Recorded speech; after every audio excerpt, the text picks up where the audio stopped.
ಧರ್ಮವಾಹಿನಿಯ ಎಲ್ಲ ವೀಕ್ಷಕರಿಗೆ ನಮಸ್ಕಾರ. ದಶರಥ ತನ್ನ ಮಕ್ಕಳ ಬೆಳವಣಿಗೆಯನ್ನು ನೋಡಿ ಆನಂದವನ್ನು ಪಡ್ತಾ ಇದ್ದಾನೆ. ಅರಮನೆಯ ಮಕ್ಕಳಿಗೆ ಕೇವಲ ಅರಮನೆ ಕಟ್ಟೋದು ಮಾತ್ರ ಬರ್ತಿರಲಿಲ್ಲ. ನಾವು ನೋಡ್ತೀವಿ ಮುಂದೆ ಯಮುನಾ ನದಿಯ ತೀರದಲ್ಲಿ ಯಾವ ರೀತಿಯಾಗಿ ರಾಮ ಲಕ್ಷ್ಮಣರು ತೆಪ್ಪ ಕಟ್ಟಿದ್ರು ಅಂತ ವರ್ಣನೆ ಬರ್ತದೆ. ತೆಪ್ಪವನ್ನು ಹೇಗೆ ನಿರ್ಮಾಣ ಮಾಡಿದ್ರು ಅನ್ನುವ ವರ್ಣನೆ ಬರ್ತದೆ. ಆ ವಿವರಣೆಯನ್ನು ನೋಡಿ ಈ ಹೊತ್ತಿಗೆ ನಾವು ಒಂದು ತೆಪ್ಪವನ್ನು ಕಟ್ಟಿಬಿಡ್ಬೋದು. ಪ್ರಯಾಗದಲ್ಲಿ ಯಾವ ರೀತಿಯಾಗಿ ಅವರು ಯಮುನಾ ನದಿಯನ್ನು ದಾಟಿದರು ಇದನ್ನು ನೋಡ್ತೀವಿ ನಾವು. ಅಲ್ಲಿ ಕಣ್ಣಿಗೆ ಕಟ್ಟುವಂತ ಹೇಳಿದ್ನಲ್ಲ, ಈ ಕ್ಷಣ ನಾವು ಒಂದು ತೆಪ್ಪವನ್ನು ಕಟ್ಟಬಹುದು. ಅದೇ ರೀತಿಯಾಗಿ ಲಕ್ಷ್ಮಣ ಚಿತ್ರಕೂಟದಲ್ಲಿ ಮತ್ತು ಪಂಚವಟಿಯಲ್ಲಿ ಪರ್ಣಕುಟೀರವನ್ನು ಕಟ್ತಾನೆ. ನೋಡಿ, ತೆಪ್ಪವನ್ನು ಕಟ್ಟುವಂಥ ಒಂದು ಶಿಕ್ಷಣ ಸಂಸ್ಕಾರ ಒಂದು, ನಮ್ಮ ಮನೆ ಕಟ್ಟುವ ಸಂಸ್ಕಾರ. ಅಂದರೆ ಎಲ್ಲವನ್ನು ಸಜ್ಜು ಮಾಡಿಕೊಂಡಲ್ಲ, ಏನು ಸಿಗ್ತದೆ ಅದನ್ನೇ ನಾನು ಸಜ್ಜು ಮಾಡಿಕೊಳ್ಳಬೇಕು, ಇದು ಇರುವಂಥದ್ದು. ನಾನು ಮನೆ ಕಟ್ತೀನಪ್ಪ, ನನಗೆ ಇದು ಬೇಕು, ಆ ಡ್ರಾಯಿಂಗ್ ಟೇಬಲ್ ಬೇಕು, ಮತ್ತೊಂದು ಬೇಕು, ಬ್ಲೂ ಪ್ರಿಂಟ್ ತೆಗಿಬೇಕು, 4 ಜನ ಇರಬೇಕು, ಇಲ್ಲ. ಲಕ್ಷ್ಮಣ ಒಬ್ಬನೇ ಪರ್ಣಕುಟೀರ ಕಟ್ತಾನೆ ರೀ. ಯಾವ್ಯಾವ ಬೊಂಬು ಹಾಕದ, ಯಾವ ಗಳ ಹಾಕದ, ಯಾವ ಸೊಪ್ಪು ಹಾಕದ ಎಲ್ಲ ಆದಮೇಲೆ ಹೇಗೆ ಮಣ್ಣನ್ನು ಅದಕ್ಕೆ ಮೆತ್ತಿದ ನೋಡ್ತಾ ಪರ್ಣಕುಟೀರ ಕಟ್ಬಿಡ್ತಾನೆ. ಒಂದೇ ದಿನದ ಪರ್ಣಕುಟೀರ ಕಟ್ತಾನೆ. ಇದು ಸರ್ವೇ ಜ್ಞಾನೋಪಸಂಪನ್ನ ಅಂತ ಹೇಳಿದರೆ. ತೆಪ್ಪದ ಮೇಲೆ ಹೇಗೆ ಹೋಗಬೇಕು, ದೋಣಿಯಲ್ಲ ತೆಪ್ಪ. ಆ ತೆಪ್ಪ ಅಂತ ಹೇಳಿದ್ರೆ ಒಂದು ಚೌಕಾಕಾರದ ತೆಪ್ಪ, ಅದನ್ನು ಹೇಗೆ ನಡೆಸ್ಕೊಂಡೋದ್ರು ಆ ಕಡೆಯಲ್ಲಿ. ಇದು ಸರ್ವೇ ಜ್ಞಾನೋಪಸಂಪನ್ನ ಅಂತ. ಇವತ್ತು ನಾವು ಮಕ್ಕಳಿಗೆ ಏನಾದರೂ ಏನು ಕಲಿಸ್ತಾ ಇದ್ದೀವಿ ನಾವು? ಒಂದು ಲೋಟ ಬಿಸಿನೀರು ಮಾಡೋದು ಗೊತ್ತಿರಲ್ಲ ಮಕ್ಕಳಿಗೆ.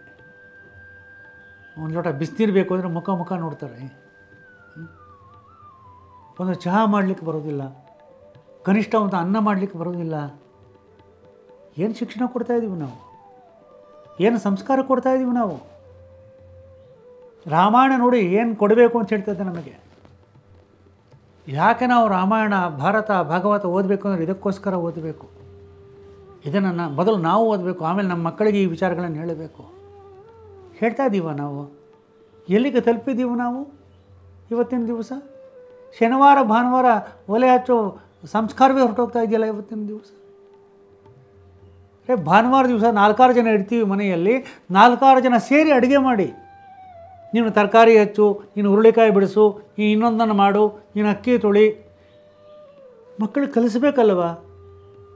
ಇವತ್ತು ಎಲ್ಲಿಗೆ ತಲುಪಿದ್ದೀವಿ ನಾವು ಅಲ್ವೇ? ಎಲ್ಲರೂ ಸೇರಿ ಅಡುಗೆ ತಯಾರು ಮಾಡಿದರೆ ಆ ಮಕ್ಕಳಿಗೆ ಸಂಸ್ಕಾರ, ಅದು ಅಡುಗೆ ಹೇಗೆ ಮಾಡೋದು ಅಂತ ಕಲಿಸ್ಕೊಟ್ಟಂಗೆ ಆಗುತ್ತೆ. ಹಿಂದೆ ಇರ್ತಾಯಿತ್ತು, ಇವತ್ತಿಲ್ಲ. ತಾಯಿ ಎಲ್ಲ ಕಲಿಸ್ತಾ ಇದ್ಲು. ಮಗು ಬಾ ರಂಗೋಲಿ ಬಿಡುವಾಗ ಮಗು ಬಂದರೆ ರಂಗೋಲಿ ಬಿಡೋದು ತೋರಿಸ್ತಾಯಿದ್ರು. ಹಿಂಗೆ ಬಿಡು ಅಂತೇಳಿ ಹೇಗೋ ಬಿಡ್ತಾಯಿತ್ತು. ಮತ್ತೆ ಇದು ರಂಗೋಲಿ ಬಿಡೋಂಗೆ ಅಲ್ವಲ್ಲ, ಎಲ್ಲ ರೆಡಿಮೇಡ್. ಹೋಗು ಗಾಂಧಿ ಬಜಾರ್ಗೆ ತೊಗೊಂಡು ಬಾ, ಸ್ಟಿಕ್ಕರು ಹಚ್ಚು ಹೊಸಲಿಗೆ, ಮುಗೀತು, ರಂಗೋಲಿ ಆಯಿತು. ಎಲ್ಲಿಗೆ ತಲುಪ್ತಾ ಇದ್ದೀವಿ ರೀ ನಾವು? ಆ ಮಕ್ಕಳಿಗೆ ಸರ್ವೇ ಜ್ಞಾನೋಪಸಂಪನ್ನ. ಬರೀ ಜ್ಞಾನ ಇದ್ದರೆ ಸಾಕ? ಸರ್ವೇ ಸಮುದಿತ ಗುಣೈಹಿ, ಎಲ್ಲ ರೀತಿಯಾದ ಗುಣಗಳಿದ್ವು ಅವರಲ್ಲಿ. ನಾವು ಕಾಣ್ತಿರುವಂಥದ್ದು ರಾಜಕಾರಣಿಯ ಮಕ್ಕಳನ್ನು ನೋಡ್ತಾ ಇದ್ದೀವಿ ನಾವು. ನಮ್ಮ ಇವತ್ತಿನ ಪರಿಭಾಷೆಯಲ್ಲಿ ರಾಜನ ಮಕ್ಕಳು ಅಂತೇಳಿ ರಾಜಕಾರಣಿಯ ಮಕ್ಕಳು. ಸಾಮಾನ್ಯರೂ ಈ ಶಿಕ್ಷಣವನ್ನು ಕೊಡಬೇಕು, ರಾಜಕಾರಣಿಗಳು ವಿಶೇಷವಾಗಿ ಈ ಶಿಕ್ಷಣ ಕೊಡಬೇಕು. ಯೋಗ್ಯತೆ ಇದೆಯೋ ಇಲ್ವೋ ಗೊತ್ತಿಲ್ಲ, ನಿಲ್ಲೋ MLA, ನಿಲ್ಲೋ MP. ನೋಡ್ತಾ ಇದ್ದೀವಿ ಏನೇನು ಅವಸ್ಥೆ ಆಗ್ತಾ ಇದೆ ಅಂತೇಳಿ, ಕಣ್ಣು ಮುಂದೆ ನೋಡ್ತಾ ಇದ್ದೀವಿ ರೀ. ಯೋಗ್ಯತೆ ಇದೆಯೋ ಎಲ್ಲೋ ಗೊತ್ತಿಲ್ಲ. ಹೆಂಡತಿ ಎಮ್ಮೆ ಹಾಲು ಕರಿತಾ ಇಲ್ಲೋ, ಪರವಾಗಿಲ್ಲ ಬಿಡು ನೀನಲ್ಲಿ, ಬಾ ಮುಖ್ಯಮಂತ್ರಿ ಆಗು ಅಂದ ಒಬ್ಬ ಭೂಪತಿ. ಎಮ್ಮೆ ಹಾಲು ಕರೆಯೋದನ್ನು ಅವಮಾನ ಮಾಡ್ತಿಲ್ಲ ನಾನು, ಆದರೆ ಈ ದುರಾಸೆ ಎಷ್ಟರ ಮಟ್ಟಿಗೆ ಇರ್ತದೆ. ಯಾವ ರೀತಿಯಾಗಿ ನಾವು ಹೋಗ್ತಾ ಇದ್ದೀವಿ, ಯಾವ ದಿಕ್ಕಿನಲ್ಲಿ ನಾವು ಹೋಗ್ತಾ ಇದ್ದೀವಿ, ಈ ರೀತಿಯಾಗಿ ಸಂಸ್ಕಾರವನ್ನು ದಶರಥ ಮಹಾರಾಜ ಕೊಟ್ಟಿದ್ದ. ಇಷ್ಟು ನೋಡಿದ್ರೆ ಸಾಕಾಗುತ್ತಲ್ವ ಎಂತಹ ಸಂಸ್ಕಾರ ಕೊಟ್ಟಿದ್ದ ಅಂಥೇಳಿ. ಈ ಶ್ಲೋಕ ವಾಲ್ಮೀಕಿ ಎಷ್ಟು ಬರೆದ್ರೆ ಏನು ಅದಲ್ಲ ಮುಖ್ಯ, ಆ 10-12 ಶ್ಲೋಕದಲ್ಲಿ ಎಷ್ಟೆಲ್ಲ ವಿಚಾರಗಳನ್ನು ಅಡಗಿಸಿಟ್ಟಿದ್ದಾರೆ. ಕೇವಲ 15 ವಯಸ್ಸು ಆಗಿರುವಾಗ ರಾಮಾಯಣವನ್ನು ಯಾವಾಗಲೂ ಕೂಡ ಕಣ್ಣು ಬಿಟ್ಟು ಓದಿ, ಕಣ್ಣು ಮುಚ್ಚಿ ಮನನವನ್ನು ಮಾಡಬೇಕು, ಚಿಂತನವನ್ನು ಮಾಡಬೇಕು. ನಾವು ಸರ್ವೇ ಸಮುದಿತಾ ಗುಣೈ ಅಂತ ಹೇಳಿದರೆ ಅರಮನೆಯ ಮಕ್ಕಳು, ರಾಜಕುಮಾರರು, ಅವರು ತಮಗಿಂತ ಕೆಳಗಿನವರ ಜೊತೆಯಲ್ಲಿ, ಅರಮನೆಯ ಮಕ್ಕಳು ಅಂದರೆ ಉಳಿದವರೆಲ್ಲರೂ ಕೂಡ ಕೆಳಗೆ ಅಲ್ವಾ, ಆದರೆ ಅವರ ಜೊತೆಯಲ್ಲಿ ಯಾವ ರೀತಿಯಾಗಿರ್ತಾ ಇದ್ದರು, ಎಷ್ಟು ಅನುಸರಣೀಯವಾದಂಥ ಒಂದು ಸಂಸ್ಕಾರಗಳನ್ನು ದಶರಥ ಮಹಾರಾಜ ಕೊಟ್ಟಿದ್ದ. ಅದು ಒಂದು ವಿಷಯ, ಒಂದು ಶಾಸ್ತ್ರ ಅಷ್ಟು ಮಾತ್ರ ಅಂಥೇಳಿ ಅಲ್ಲ, ಎಲ್ಲರಲ್ಲಿಯೂ ಕೂಡ ಸಂಸ್ಕಾರ ಅವರಿಗೆ ಸಿಕ್ಕಿತ್ತು. ಇವತ್ತು ನಾವು ಮಕ್ಕಳಿಗೆ ಸಮಾಜಮುಖಿಯೇ ಮಾಡೋದಿಲ್ವಲ್ಲ. ಇನ್ನೊಂದು ಗುಣ ಏನು, ಸರ್ವೇ ಲೋಕಹಿತೇ ರತಾಃ. ವಯಸ್ಸಾದ ಮೇಲಲ್ಲ, ನಂದೆಲ್ಲ ಆದಮೇಲಲ್ಲ ಸಮಾಜ ಸೇವೆ. 15 ವಯಸ್ಸು, ಸರ್ವೇ ಲೋಕಹಿತೇ ರತಾಃ. ಆ ಎಲ್ಲ ಮಕ್ಕಳು ಕೂಡ ಲೋಕಹಿತದಲ್ಲಿ ತೊಡಗಿದ್ರು, ಪ್ರಜಾಹಿತದ ಕೆಲಸಗಳನ್ನು ಮಾಡ್ತಾಯಿದ್ರು. ನಮ್ಮಪ್ಪ ನನಗೆ ಅಧಿಕಾರ ಕೊಡಲಿ, ನಮ್ಮಪ್ಪ ನನಗೆ ಅಧಿಕಾರ ಕೊಡಲಿ, ನನ್ನನ್ನು ಯುವರಾಜ ಮಾಡಲಿ, ಆಮೇಲೆ ನಾನು ಮಾಡ್ತೀನಿ ಅಂತ ಹೇಳಿಲ್ಲ ರಾಮ. ಹೀಗಾಗಿ ರಾಮನಿಗೆ ಯುವರಾಜ ಪಟ್ಟಾಭಿಷೇಕವೇ ನೇರವಾಗಿ ಸಿಕ್ಬಿಡ್ತು. ಸರ್ವೇ ಲೋಕಹಿತೇ ರಥಃ. ರಾಮ ಮಾತ್ರ ಅಲ್ಲ, ರಾಮ, ಲಕ್ಷ್ಮಣ, ಭರತ, ಶತ್ರುಘ್ನ, ಇಷ್ಟು ಜನ 4 ಮಕ್ಕಳು ಲೋಕಹಿತದ ಕೆಲಸಗಳನ್ನು ಮಾಡ್ತಾಯಿದ್ರು. ತಂದೆ ತಾಯಿಯಂದ್ರ ಸೇವೆ ಮಾಡ್ತಾಯಿದ್ರು. ಅರಮನೆಯಲ್ಲಿದ್ದವ್ರಿಗೆ ಅನುಕೂಲವಾಗಿ ನಡ್ಕೊಳ್ತಾ ಇದ್ದರು. ರಾಮ ಹೇಗೆ ನಡ್ಕೊಳ್ತಾ ಇದ್ದ ಅನ್ನೋದನ್ನು ನಾವು ನೋಡ್ತೀವಿ. ಅಯೋಧ್ಯಾಕಾಂಡದಲ್ಲಿ ಒಂದು ಉಲ್ಲೇಖವನ್ನು ಮಾಡ್ತೀನಿ ಅಷ್ಟೇ. ರಾಮ ಕಾಡಿಗೆ ಹೊರಟ ಅಂದಾಗ ಅರಮನೆಯ ದಾಸಿಯರು ಒಂದು ಮಾತನ್ನು ಹೇಳ್ತಾರೆ ರಾಮನ ಬಗ್ಗೆ ರೀ.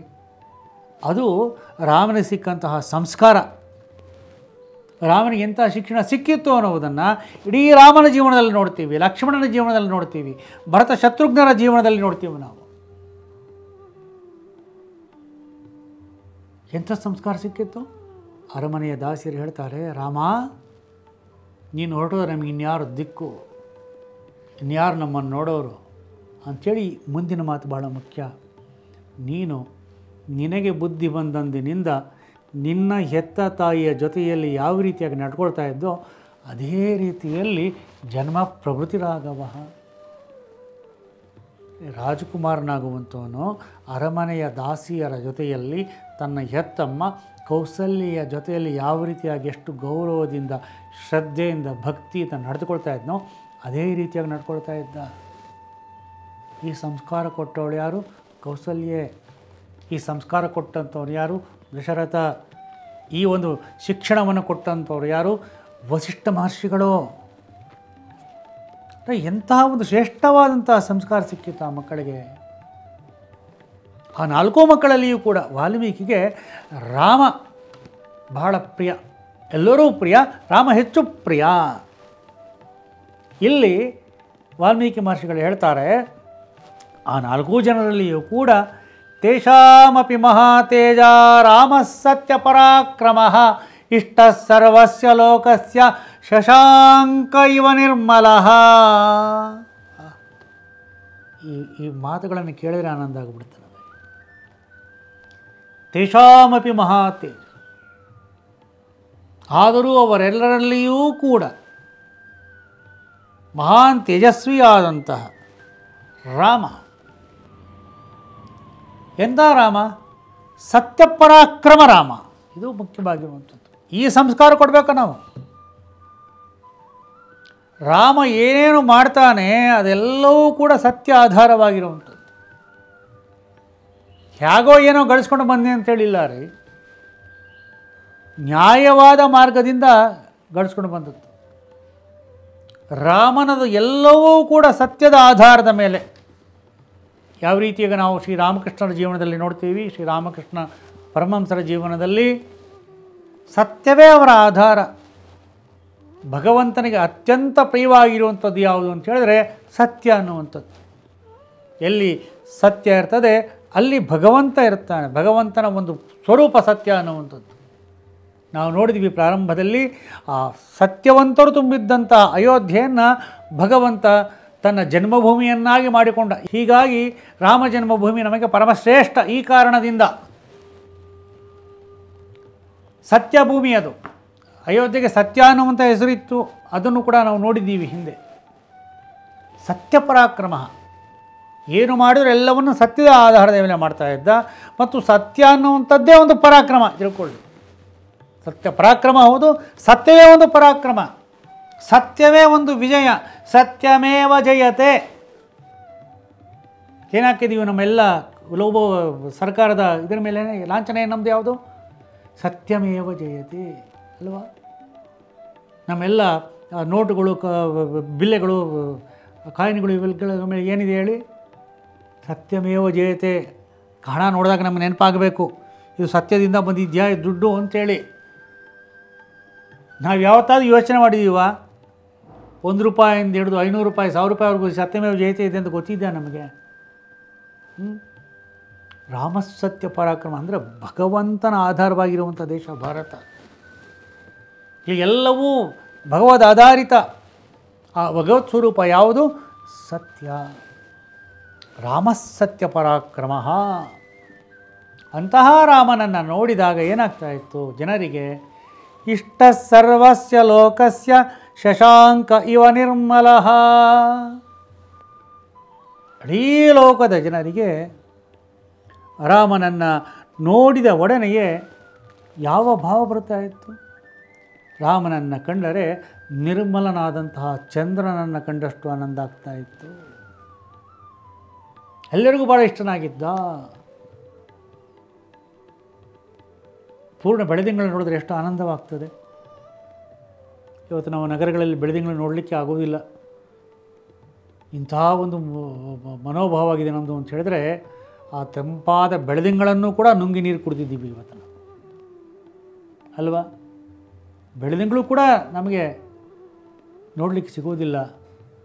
ಆ ಚಂದ್ರನ ನೋಡಿದಾಗ ಮನಸ್ಸು ಎಷ್ಟು ತಂಪಾಗ್ತದೆ ರೀ. ಅದರ ಅನುಭವ ಆಗಬೇಕಲ್ಲ. ನೋಡಿ, ನೀವು ಬೇಸಿಗೆಯಲ್ಲಿ ಹುಣ್ಣಿಮೆಯ ದಿನ ಚಂದ್ರನನ್ನು ಕಾಣ್ರಿ.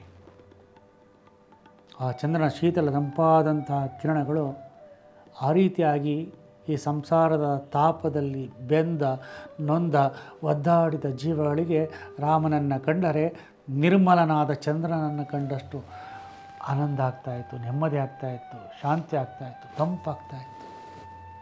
ಇಷ್ಟ ಸರ್ವಸ್ಯ ಲೋಕಸ್ಯ ಶಶಾಂಕ ಇವ ನಿರ್ಮಲಃ.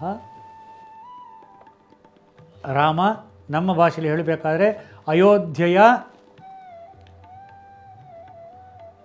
ಮಹಾನಗರ ಪಾಲಿಕೆಯ ಸದಸ್ಯನಲ್ಲ, ಮುನ್ಸಿಪಾಲ್ಟಿ ಮೆಂಬರೂ ಅಲ್ಲ, ಇನ್ನೂ ಸ್ವಲ್ಪ ಸಾಮಾನ್ಯ ಭಾಷೆಯಲ್ಲಿ ಹೇಳೋದಾದರೆ ಕೌನ್ಸಿಲರ್ ಕೂಡ ಅಲ್ಲ. ಅವನು ಆ ರಾಜ್ಯಸಭೆಗೆ ಹೋಗ್ತಾ ಇರಲಿಲ್ಲ. ಇವತ್ತಿನ ದಿವಸ ನೋಡ್ತೀವಲ್ವ ಯಾವ ರೀತಿಯಾಗಿ ಕೆಟ್ಟ ಪರಂಪರೆಯನ್ನು, ಕೆಟ್ಟ ಚಾಳಿಯನ್ನು ಆಗ್ತಾ ಇದ್ದಾರೆ ರಾಜಕಾರಣಿಗಳು. ನಾನು ಆದಮೇಲೆ ನನ್ನ ಮಗ, ನನ್ನ ಮಗ ಆದಮೇಲೆ ನನ್ನ ಮೊಮ್ಮಗ. ನಾಚಿಕೆ ಆಗಬೇಕಲ್ಲವ?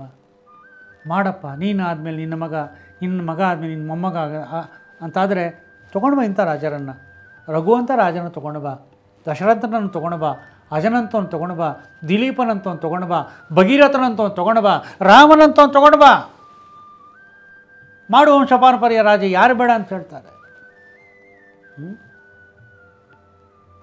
ರಾವಣ, ಇಂದ್ರಜಿತು, ಕುಂಭಕರ್ಣ ಇಂತಹ ಸಂತಾನ ತೊಗೊಂಡು ಬರ್ತಾ ಇದ್ದೀವಲ್ರಿ ನಾವು. ನಮ್ಮ ಕೈಯಲ್ಲಿದೆ, ತಿಳ್ಕೊಳ್ಳಿ. ಮತ್ತೆ ಮತ್ತೆ ಹೇಳ್ತೀನಿ ಇದನ್ನು. ಎಲ್ಲಿಂದ ಬರ್ತಾರೋ? ಇನ್ನೆಲ್ಲೋ ಬರೋದಿಲ್ಲ, ಯಾವುದೋ ಒಂದು ಮನೆಯಿಂದ ತಾನೇ ಬರುವಂಥದ್ದು. ಅರಮನೆಯ ಮಕ್ಕಳು, ರಾಜನ ಮಕ್ಕಳು, ಅರಸನ ಮಕ್ಕಳು ಈ ರೀತಿಯಾಗಿರ್ತಾ ಇದ್ದರು.